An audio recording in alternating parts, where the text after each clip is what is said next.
Amen. Erev Tov po sa inyong lahat, mga kapatid. Ang lahat po ba'y nakangiti? Amen.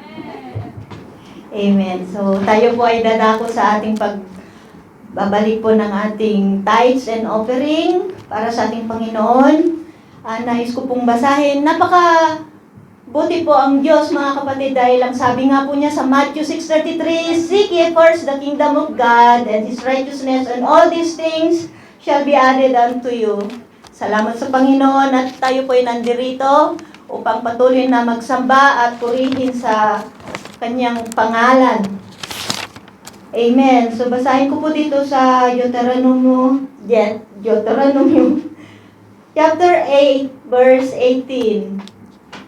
"Subalit alalahanin ninyong si Yahweh na yung Diyos ang nagbigay sa inyo ng lakas upang yumaman kayo. Ginagawa niya ito bilang pagtupad niya sa kanyang pangako sa inyong mga ninuno."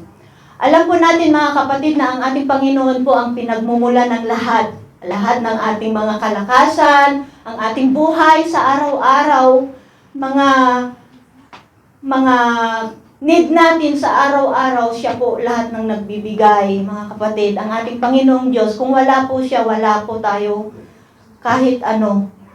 So, ang sabi dito, siya yung nagbibigay ng lahat upang tayo'y yumaman. Ano po yung mga kayamanan natin, mga kapatid? Marami na po ba?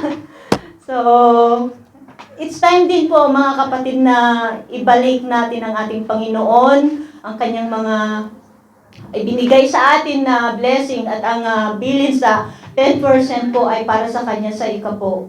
Yung kinikita po natin ay para sa kanya, 10%, at the rest po ay atin po yun. At sa book po ng Gawa, sa libro po ng Gawa 20, sa chapter 20:35, "Sa lahat ng pagkakataon, ipinakita ko sa inyo na sa pamamagitan ng ganitong pagtatrabaho ay dapat ninyong tulungan ang mahihina. Alalahanin natin ang mga salita ng Panginoong Hesus, higit na pinagpala ang nagbibigay kaysa tumatanggap." Amen.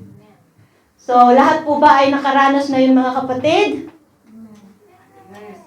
Amen. Tunay po na napakabuti ang ating Panginoon. Glory to God. At nawa tayo po ay patuloy na maghandog, magbalik sa ating Panginoong ang mga blessings at ang mga handog natin. At dito po sa pag-abot, sabi po dito sa Hebrew chapter 13, verse 16, "At huwag nating kaligtaan ang paggawa ng mabuti at ang pagtulong sa kapwa, sapagkat iyan ang alay na kinalulugdan ng Diyos." Amen. So, mga kapatid, andito po yung pag-abot na ating pong mag-ministry na ito po ay nakakatulong sa ating mga kapatid na nangangailangan. Marami na pong mga nabigyan nito, mga kapatid, mga recipient.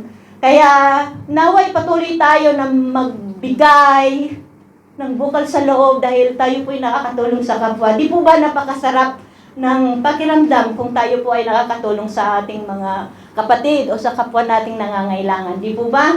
Amen. So, salamat sa ating Panginoon, sa kabutihan niya, sa lahat ng pagpapala na araw-araw niyang ibinibigay sa atin. Kahit anuman po yung mga pinagdadaanan natin, mga kapatid, andyan po lagi ang ating Panginoon.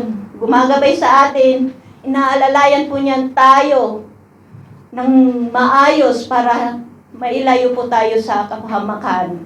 Naririto po tayo sa ngayong gabi upang siya'y sambahin, papurihan siya, pasalamatan, at hindi lamang po sapat ito kung tutuusin dahil sa kanyang kabutihan sa ating mga buhay. Amen? So, patuloy po tayong magbigay ng handog sa ating Panginoong Hesus. Amen. So, tayo po'y manalangin. Ama naming Diyos na makapangyarihan sa lahat, na lumikha po ng langit at lupa.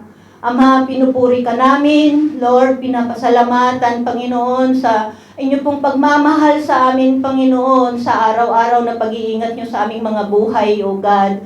Lord, salamat at patuloy nyo po kaming ginagabayan at patuloy na dinala nyo po kami dito sa bahay panambahan, O God, upang ikay papurihan, pasalamatan at luwalhatiin, Panginoon. Lord, sa gabing ito, Ama, salamat sa privilege na inyo pong ibinigay at nawa ang mga handog na ito, Panginoon, na aming ipagkaloob sa inyo, Panginoon. Basbasan nyo nawa, Panginoon, at magamit lamang ito sa inyo pong kaluwalhatian sa inyo at sa inyo ikakalawak ng iglesia, Panginoon. Lord, sa mga kapatid, Ama, na magbibigay, Lord, dalangin po namin, Panginoon, na ikaw po, Ama, ang mag-bless sa bawat isa, Panginoon, anuman kung kanilang mga pinagdadaanan sa ngayon, Panginoon. Dalangin po namin, Lord, at sa inyo po namin ipinagkakatiwalang lahat, Lord. Alam po namin na ikaw ang aming Panginoong Diyos, Ama, na makapangyarihan, ang aming Diyos na manggagamot, Panginoon. Lord, ikaw po ang aming sinasamba. At sa inyo po namin lahat pinagkakatiwala, Panginoon, at patuloy na nagtitiwala po kami, Ama, sa inyo pong kapangyarihan na inyo pong ibibigay sa bawat isa sa amin, Lord God. Lord, ang perang ito, Ama, na malilikom, Lord God, ibasbasan nyo nawa, O God, at sa mga dalangin ng aking mga kapatid, O God, sa oras na ito, nawa inyo pong tugunin, Panginoon. Salamat, Ama, sa buhay ng bawat isa, sa trabaho po namin, Lord, na patuloy niyong ginagamit na daluyan ng pagpapala, O God. Salamat po, O Lord. At sa inyo lamang po namin ibinabalik ang lahat ng papuri, pagsamba at pagluwalhati sa inyo pong dakilang pangalan. In Jesus' name, Amen.